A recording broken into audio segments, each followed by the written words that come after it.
दिल्ली सरकार ने electric vehicle policy को लागू कर दिया है। ई वाहनों को बढ़ावा देने के लिए सरकार सब्सिडी देने के साथ ही इंफ्रा भी डेवलप करेगी। क्या है पूरी खबर, ये बताने के लिए हमारे साथ जुड़ रहे हैं जी मीडिया संवाददाता समीर दीक्षित। समीर, बताइए क्या पूरी खबर है।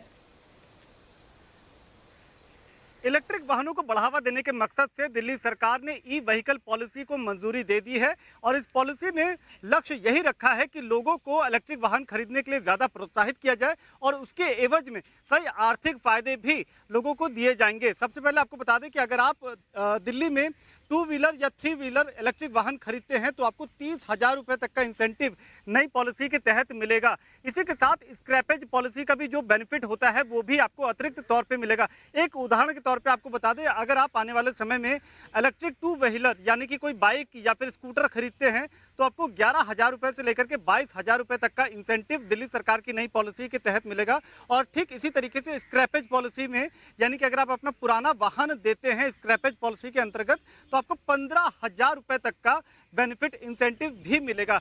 तो अगर आप इलेक्ट्रिक व्हीकल आने वाले समय में दिल्ली में खरीदेंगे तो आपको ये तमाम बेनिफिट्स मिलेंगे। इसी की तरह 4 व्हीलर पर भी यानी कि 4 पहिया वाहन अगर आप खरीदते हैं तो आपको 1.5 लाख रुपए तक का बेनिफिट इलेक्ट्रिक व्हीकल खरीदने पर मिलेगा। और इसके ऊपर अगर आप अपनी पुरानी गाड़ी स्क्रैपेज पॉलिसी के तहत देते हैं तो उस पर भी आपको इकोनॉमिक बेनिफिट यानी कि आर्थिक फायदा मिलेगा। ये तो रही इंसेंटिव की बात। इसके अलावा सरकार ने कुछ और बातें शामिल करी हैं। मसलन रजिस्ट्रेशन फीस भी माफ की जाएगी अगर आप इलेक्ट्रिक वाहन खरीदते हैं।